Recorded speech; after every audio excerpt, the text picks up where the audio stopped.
This is Revathi. Welcome back to అందమైన కథల పొదిరిల్లు.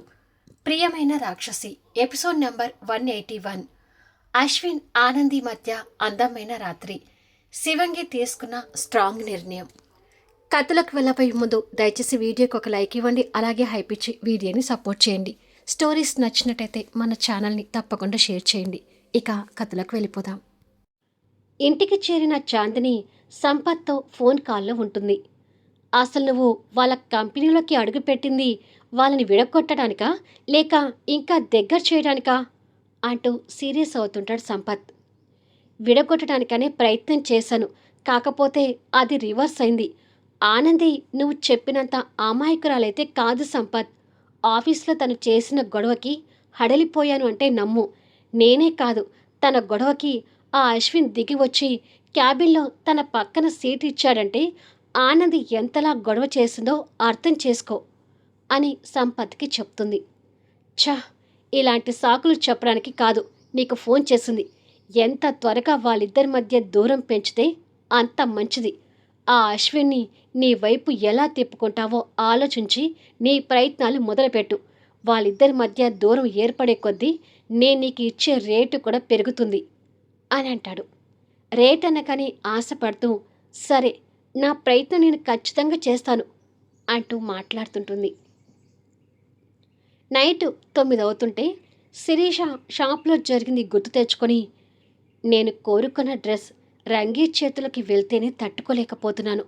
అలాంటిది రేపు ఒకవేళ నేను విడాకులు ఇచ్చాక ఆ రంగీక పూర్తిగా చైతన్యకు సొంతమైతే అని ఆలోచించుకొని ఆ ఆలోచనకే కంగారు పడుతూ, నో, అలా జరగటానికి వీల్లేదు.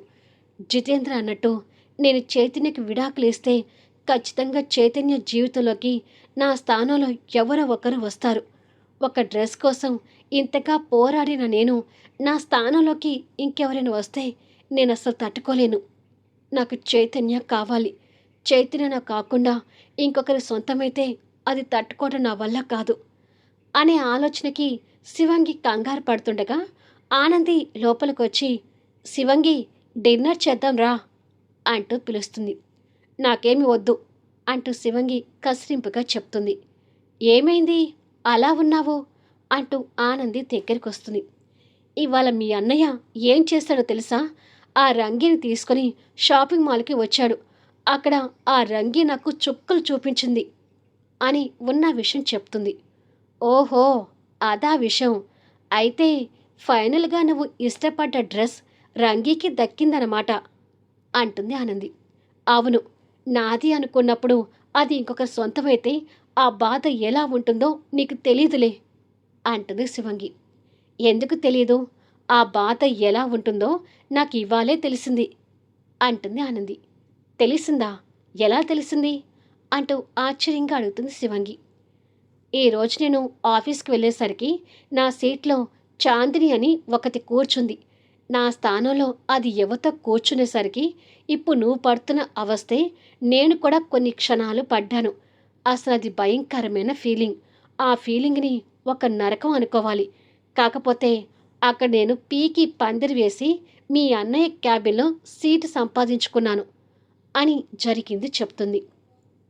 ఓ, ఇంత జరిగిందా అని పొరపాటున నేను ఆ మాట అనేటప్పుడు తదాస్తు దేవతలు తదాస్తు అన్నారా ఏంటి? దేవుడా, మా అన్నయ్య ఆనంది జీవితంలో అలాంటి తుఫాను ఎప్పుడూ రాకూడదు అని మనసులో మనస్ఫూర్తిగా కోరుకుంటుంది శివంగి. మనం పక్కనే ఉంటే మన హక్కుల కోసం ఎంతవరకైనా పోరాడవచ్చు శివంగి. కానీ పోరాడే హక్కుని, అర్హతను పోగొట్టుకుంటే దేని గురించి అయితే పోరాడతామో అది మనకు శాశ్వతంగా దూరం కూడా కావచ్చు అని అంటుంది. ఆనంది మాటల్ని శివంగి దీర్ఘంగా వింటుంది. నేను చెప్పింది నీకు అర్థమైందని అనుకుంటున్నాను. సరేలే, కింద యమ, అత్త నీకోసం ఎదురు చూస్తున్నారు, త్వరగా వచ్చేయ్ అని చెప్పి ఆనంది వెళ్ళిపోతుంది. కాసేపటికి నలుగురు కూర్చుని డిన్నర్ చేస్తుంటారు. శివంగి భోజనం చేస్తూనే తన ఆలోచన తనుంటే, ఏమైంది శిరీష, అలా ఉన్నావు అని అడుగుతుంది అనిత. ఏమీ లేదులే అమ్మా అని చెప్పి భోజనం చేస్తుంటుంది. శిరీషని డిన్నర్ పిలవడానికి అని వెళ్ళి చాలాసేపు తన దగ్గర ఉన్నావు అంటే మళ్ళీ నువ్వు తనని ఏమైనా ఇబ్బంది పెట్టావా ఆనంది అంటూ అశ్విన్ అనుమానంగా అడుగుతాడు. నువ్వొక్కడివి అమ్మా, ప్రతిదీ నన్నే అంటావు అంటూ విసుక్కుంటుంది ఆనంది. తను నన్నేమీ అనలేదులే అన్నయ్య, నేను నార్మల్గానే ఉన్నాను అంటూ కవర్ చేసుకుంటుంది శివంగి. కానీ కూతురు ఏదో దీర్ఘ ఆలోచనలో ఉంది అని నందితకు మాత్రం అర్థమవుతూనే ఉంటుంది. సూర్యనారాయణ, జితేంద్ర కలిసి కూర్చొని డ్రింక్ చేస్తుంటారు. చూస్తూ ఉండని నాన్న, త్వరలో ఆ చైతన్యకి శిరీషకి విడాకులు అయిపోతాయి. ఎలాగో చైతన్యని విడాకులు ఇస్తాను అన్నాడు కాబట్టి ఈజీగా విడాకులు వచ్చేస్తాయి అని అంటాడు. నిజంగానే విడాకులు తీసుకోవడానికి ఆ శిరీష ఒప్పుకుంటుందంటావా అని అడిగితే సూర్యనారాయణ, ఒప్పుకుంటుంది. ఒప్పుకునేలా ప్రయత్నం చేస్తాను. ఇవాళ కాస్త 2 మాటలు మాట్లాడగానే తన మనసు డైవర్ట్ అయింది. ఇలా రోజు కాసేపు తన బ్రెయిన్ వాష్ చేశానే అనుకో, త్వరలోనే వాళ్ళకి విడాకులు అయిపోతాయి అని మాట్లాడుకుంటూ ఉంటారు. భోజనాల తర్వాత ఆనంది బెడ్ మీద బెడ్షీట్ పరుస్తుంటే అశ్విన్ ల్యాప్టాప్ పట్టుకొని సోఫాలో కూర్చొని ఉంటాడు. నేను ఒక్కరోజు ఆఫీస్కి రాకపోయేసరికి నా సీటు తనకిస్తావా? అసలు దాన్ని తలుచుకుంటేనే నాకు ఒళ్ళంతా మండిపోతుంది అంటూ తిట్టుకుంటుంది. అశ్విన్ తన తిట్లు వింటూ అతని పని అతను చేసుకుంటూ ఉంటాడు. ఛ, అది దాని ఫోజులు. దానివల్ల ఇవాళ ఆఫీస్ అంతా డిస్టర్బ్ అయింది అంటూ తిడుతుంది.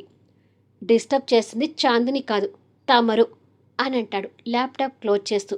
నా వల్లే జరగొచ్చు, కానీ జరగటానికి నువ్వు ఆ చాందినినే కారణం అంటూ కోపంగా చెప్పి బెడ్ మీద పడుకుంటుంది. అశ్విన్ లైట్ ఆఫ్ చేసి బెడ్ లైట్ ఆన్ చేసి తన పక్కకొచ్చి పడుకొని, ఇక గొడవ ఆపితే పడుకుందాం అని అంటాడు. నేను ఇవాళ గొడవ ఆపను, నైట్ అంతా నీతో గొడవ పెట్టుకుంటూనే ఉంటాను అని అంటుంది. నీతో ఎలా గొడవ మానిపించాలో నాకు బాగా తెలుసులే అని అంటాడు తన వైపుకు తిరిగి. ఎలా మానిపిస్తావు అని అడుగుతుంది.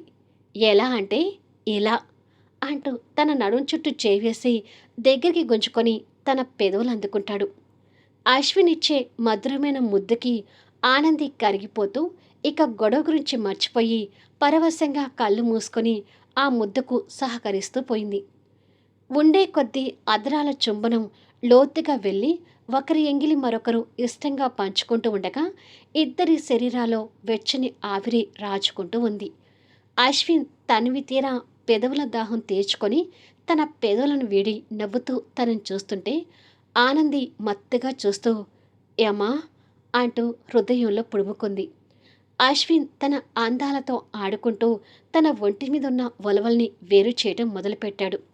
మరి కొద్దిసేపటికి ఇద్దరి తనువుల నుండి ఒలవలు వేరయ్యాయి. తన నుదుటి నుండి తన తనువంతా పెదవుల ముద్రలు ఇస్తూ వెళ్ళి తన శరీరంతో కలిసిపోయాడు. ఇద్దరి ప్రేమతో నిండిన తనువుల కలయికతో వేడి నిట్టూర్పుల మధ్య ఆ రాత్రి కరిగిపోతూ వెళ్తుంది. ఇలా కొద్దిసేపు తర్వాత రాసక్రీడలో అతనికి సుఖాన్నిచ్చి అలసిపోయిన భార్యామణిని దుప్పటి ముసుగులో హృదయం మీదకి చేర్చుకొని తన నుదుటి మీద ప్రేమగా చుంబించి జో కొడుతూ ఉంటే అశ్విన్ హృదయ స్పందనలు వింటూ ఆనంది నిద్రపోయింది. మరుసటి రోజు ఉదయం అశ్విన్ హాల్లో కూర్చొని పేపర్ చదువుతూ ఉండగా శివంగి లగేజ్ పట్టుకొని అక్కడికి వస్తుంది. లగేజ్తో వచ్చిన చెల్లెల్ని చూసి, ఎక్కడికి శిరీష, బయలుదేరావు అని అడుగుతాడు. ఆనంద నిలయానికి అని సమాధానం చెప్తుంది. చెల్లెల సమాధానం విని షాక్ అవుతూ తెలియకుండానే చేతిలో ఉన్న పేపర్ వదిలేసి సోఫాల నుంచి లేచి నిలబడ్డాడు అశ్విన్. ఆ డిస్కషన్ అంతా వింటూ కిచెన్లో ఉన్న నందిత, ముత్యాలు పైనుంచి ఆనంది అక్కడికి చేరుకుంటారు. ఆనంది, ముత్యాలు సంతోషపడుతుంటే అశ్విన్, నందిత మాత్రం కంగారు పడుతుంటారు. ఏంటి శిరీష నువ్వనేది? నువ్వు ఆనంద నిలయానికి వెళ్ళటం ఏంటి అని అడుగుతాడు అశ్విన్. శిరీష బాధపడుతూ, చైతన్య ఇక్కడికి వచ్చి ఉండటం కాని పని అన్నయ్య. నాకు చైతన్య కావాలి, అందుకే నేను అక్కడికి వెళ్ళాలని నిర్ణయించుకున్నాను అని చెప్తుంది. ఆనంది తన పక్కకొచ్చి, ఇప్పటికైనా మంచి నిర్ణయం తీసుకున్నా శివంగి అంటూ సంతోషపడుతుంది. ఆ మాటకి నందిత, అశ్విన్ ఆనంది వైపు గుర్రున చూస్తుంటారు. కానీ ఆనంది వాళ్ళ చూపుల్ని గమనించకుండా తన ఆనందంలో తను మాట్లాడుతూ, అసలు ఈ నిర్ణయం నువ్వు ఎప్పుడో తీసుకోవాల్సింది. పోనీలే, ఇప్పటికైనా వెళ్ళటానికి నిర్ణయించుకున్నావు, సంతోషం అని అంటుంది. ఆ మాటలు విని శిరీష మౌనంగా ఉంటే వాళ్ళ చూపులు ముత్యాలు గమనించి, ఆనంది మేడం, మీ టంగ్ కాస్త కంట్రోల్లో పెట్టుకోండి. మీ భర్త మీ అత్త మిమ్మల్ని మింగేసేట్టుగా చూస్తున్నారు అంటూ తన చెవిలో చెప్తుంది. దాంతో ఆనంది వాళ్ళ ఇద్దరి వైపు చూసి వాళ్ళ చూపులకి ముందు కాస్త కంగారు పడి తర్వాత పైకి పళ్ళు వెళ్ళబెట్టి నవ్వుతూ, అంటే ఎప్పటికైనా భార్య భర్త దగ్గరుంటేనే కదా బాగుండేది అని తడబడుతూ చెప్తుంది. నువ్వు కాస్త నోరు మూస్తే మంచిది అంటూ అశ్విన్ తను తిడుతూ శిరీష పక్కనున్న ఆనందిని పక్కకి నెట్టి, అమ్మ శిరీష, నువ్వు అక్కడికి వెళ్ళొద్దు. చైతన్య వచ్చి ఇక్కడ ఉండమని మరొకసారి చైతన్యతో మాట్లాడి చూద్దాం అని అంటాడు.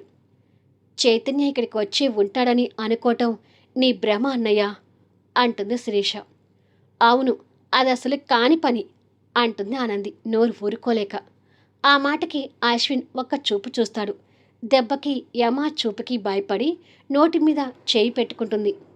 ఆనంది మాటలకు నందిత కూడా కోపం తెచ్చుకుంటూ, నువ్వు ఆనంది మాటలు పట్టించుకోక శిరీష, నీ నిర్ణయాన్ని మార్చుకో అని అంటుంది. ప్లీజ్ అమ్మా, నా నిర్ణయాన్ని దయచేసి కాదనకండి. తెలుసో తెలియకో చైతన్య ప్రేమలో పడ్డాను. ఆ ప్రేమను కాదనుకొని జితేంద్రని పెళ్లి చేసుకోవాలి అనుకున్నాను. నా గుడ్ లక్. జితేంద్రని పెళ్లి చేసుకుంటే అసలు నేను జీవితాంతం హ్యాపీగా ఉండేదాన్ని కాదు. ఏదో ఒక విధంగా నా పెళ్లి చైతన్యతో జరిగిపోయింది. ఎంత కాదనుకున్నా చైతన్య నా భర్త. చైతన్య ఎక్కడుంటే నేను అక్కడ ఉండటం కరెక్ట్ అంటుంది శివంగి. నిజంగానే కరెక్ట్గా మాట్లాడావు శివంగి అంటుంది ఆనంది. ఏయ్, నువ్వు కాస్త నోరు మూస్తావా, లేకపోతే పళ్ళు రాలగొట్టనా అంటూ నందిత కోడల్ని కసిరిస్తుంది. తనకి ఎంత చెప్పినా బుద్ధి రాదమ్మా అంటూ అశ్విని కూడా తన మీద సీరియస్ అవుతాడు. మళ్ళీ ఆ క్షణం పిల్లిలా అయిపోతుంది.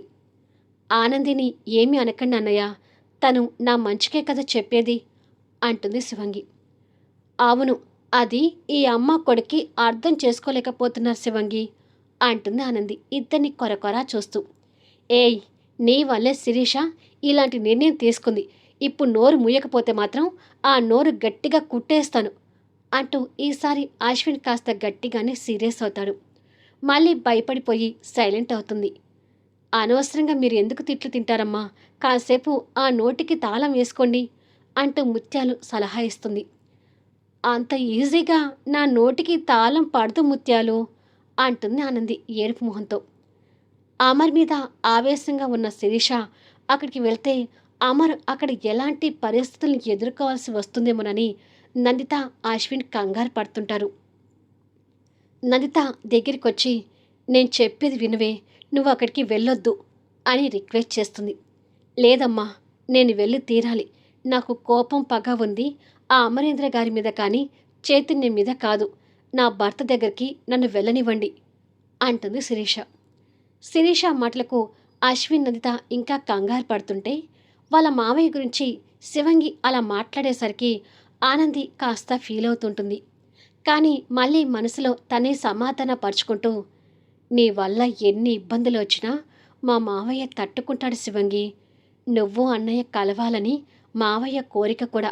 నువ్వు అక్కడికి వెళ్ళి అన్నయ్యతో కలిసి ఉండటం కావాలి అని అనుకుంటుంది. ముత్యాలు, లగేజ్ తీసుకెళ్ళి నా కారులో పెట్టు అంటుంది శిరీష. తండ్రి గురించి అశ్విన్ కంగారు పడుతూ, ఇంకొకసారి ఆలోచించు శిరీష అని అంటాడు. సారీ అన్నయ్య, ఇంక ఈ నిర్ణయంలో ఎలాంటి మార్పు ఉండదు అని చెప్పింది. ఇక దాంతో అశ్విన్ నందిత కూడా ఏమీ మాట్లాడలేకపోతుంటారు. ముత్యాలు, నిన్నే లగేజ్ అంట కార్లో పెట్టు అంటుంది ఆనంది.